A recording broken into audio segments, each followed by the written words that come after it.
caridade. No Evangelho de Jesus Cristo, Jesus nos alerta da importância em praticarmos a caridade.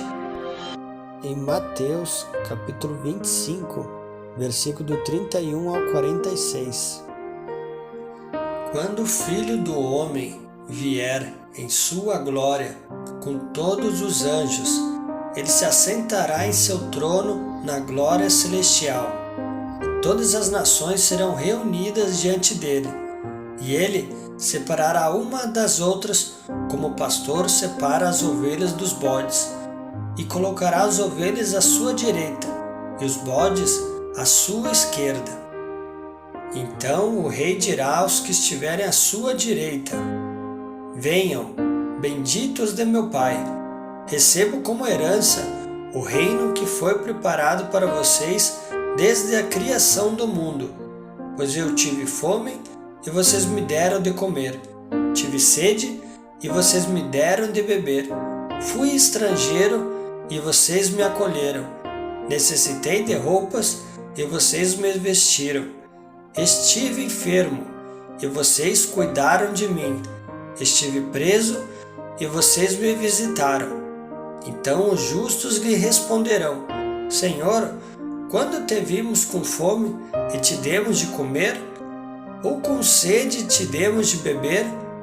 Quando te vimos como estrangeiro e te acolhemos? Ou necessitado de roupas e te vestimos? Quando te vimos enfermo ou preso e fomos te visitar? O rei responderá: Digo a verdade, o que vocês fizeram a algum dos meus menores irmãos, a mim o fizeram. Então ele dirá aos que estiverem à sua esquerda: Malditos, apartem-se de mim para o fogo eterno, preparado para o diabo e os seus anjos, pois eu tive fome e vocês não me deram de comer, tive sede e nada me deram para beber, fui estrangeiro e vocês não me acolheram, necessitei de roupas e vocês não me vestiram, estive enfermo e preso e vocês não me visitaram.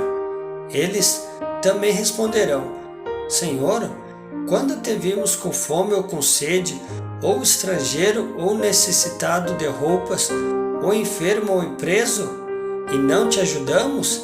Ele responderá: Digo a verdade, o que vocês deixaram de fazer a algum desses mais pequeninos, também a mim deixaram de fazer. E estes irão para o castigo eterno, mas os justos para a vida eterna. Explicação no Evangelho segundo o Espiritismo.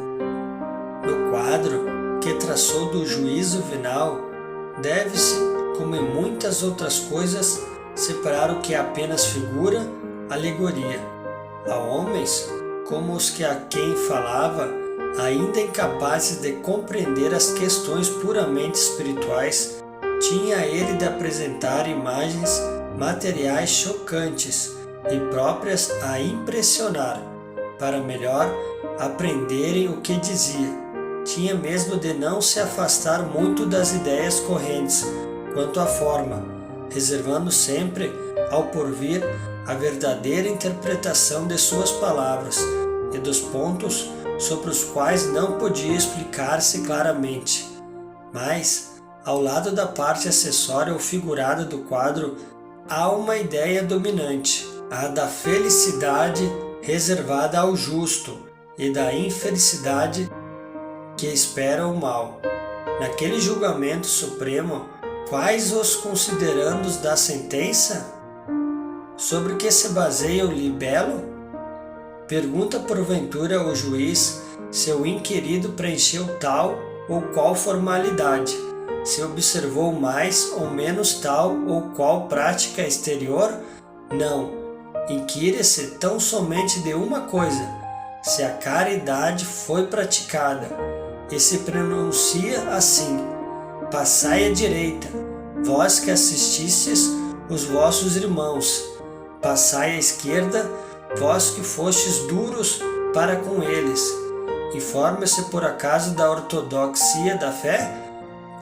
faz qualquer distinção entre o que crê de um modo e o que crê de outro? Não, pois Jesus coloca o samaritano, considerando herético, mas que pratica o amor do próximo, acima do ortodoxo que falta com a caridade. Não considera, portanto, a caridade apenas como uma das condições para a salvação, mas como a condição única. Se outras houvesse a serem preenchidas, ele as teria declinado. Desde que coloca a caridade em primeiro lugar, é que ela implicitamente abrange todas as outras: a humildade, a brandura, a benevolência, a indulgência, a justiça, etc. E porque é a negação absoluta do orgulho e do egoísmo. Instruções dos Espíritos no Evangelho segundo o Espiritismo. Fora da caridade não há salvação. Meus filhos, na máxima, fora da caridade não há salvação, estão encerrados os destinos dos homens na terra e no céu. Na terra, porque à sombra desse estandarte eles viverão em paz. No céu, porque os que a houverem praticado acharão graça diante do Senhor. Essa divisa é o facho celeste, a luminosa coluna que guia o homem no deserto da vida, encaminhando-o para a terra da promissão. Ela brilha no céu como a auréola santa na fronte dos eleitos, e na terra se acha gravada no coração daqueles a quem Jesus dirá: passai à direita, benditos de meu Pai, reconhecê-lo-eis pelo perfume de caridade que espalha em torno de si. Nada exprime com mais exatidão o pensamento de Jesus, nada resume tão bem os deveres do homem como essa máxima de ordem divina. Não poderia o Espiritismo provar melhor a sua origem do que apresentando-a como regra. Por isso que é um reflexo do mais puro cristianismo. Levando-a por guia, nunca o homem se transviará. Dedicai-vos, assim, meus amigos, a percrustar-lhe o sentido profundo e as consequências, a descobrir-lhe por vós mesmos todas as aplicações. Submetei todas as vossas ações ao governo da caridade, e a consciência vos responderá. Não só ela evitará que pratiques o mal, como também farás que pratique o bem. Outro exemplo que Jesus nos dá da importância em praticar a caridade. Em Mateus, capítulo 19, versículo 16 ao 24. Eis que alguém se aproximou de Jesus e lhe perguntou: Mestre, que farei de bom para ter a vida eterna? Respondeu-lhe Jesus: Se você quer entrar na vida, obedeça aos mandamentos. Quais? Perguntou ele. Jesus respondeu: Não matarás, não adulterarás, não furtarás, não darás falso testemunho, honrará teu pai e tua mãe, e amarás o teu próximo como a ti mesmo. Disse-lhe o jovem: Ah, tudo isso tenho obedecido. O que me falta ainda? Jesus respondeu: Se você quer ser perfeito, vá, venda os seus bens e dê o dinheiro aos pobres, e você terá um tesouro nos céus.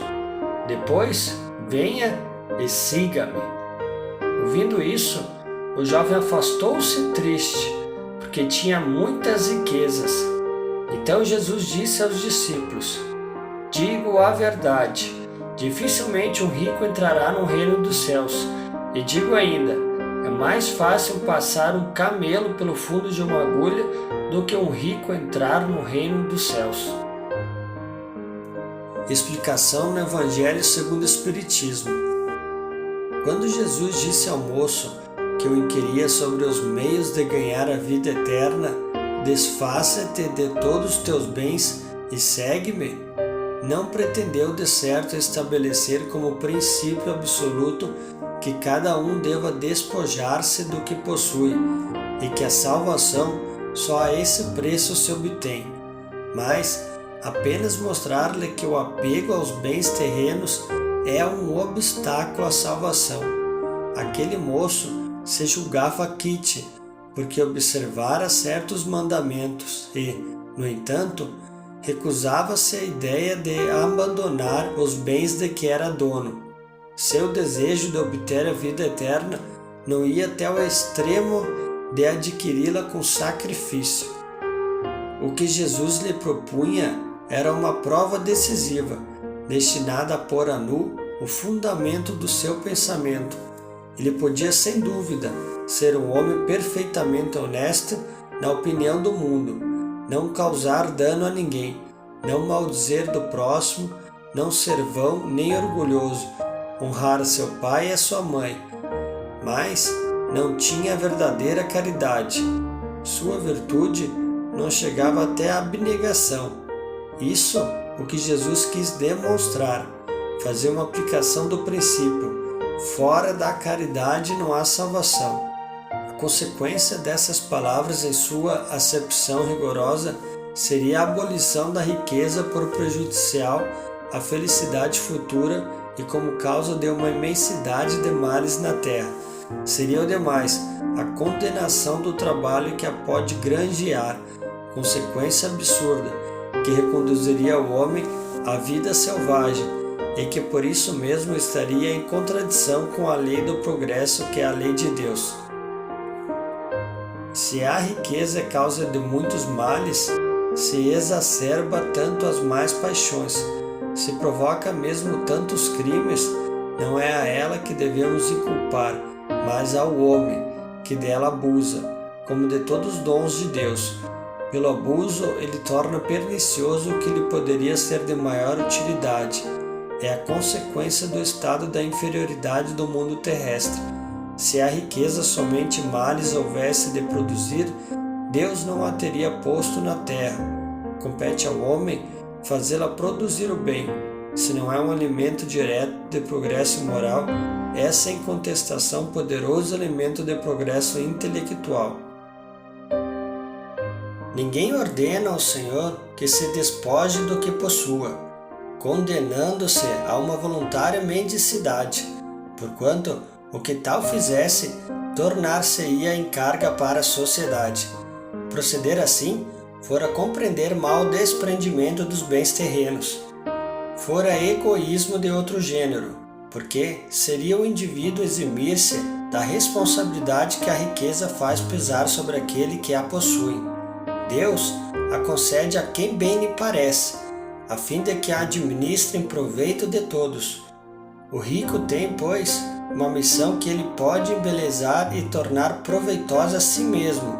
Rejeitar a riqueza, quando Deus a outorga, é renunciar aos benefícios do bem que se pode fazer, gerindo-a com critério, sabendo prescindir dela quando não a tem, sabendo empregá-la utilmente quando a possuem, sabendo sacrificá-la quando necessário, procede a criatura de acordo com os desígnios do Senhor. Digo, pois, aquele a cujas mãos venha o que no mundo se chama de uma boa fortuna: meu Deus, tu me destinaste um novo encargo, dá-me força de desempenhá-lo segundo a tua santa vontade.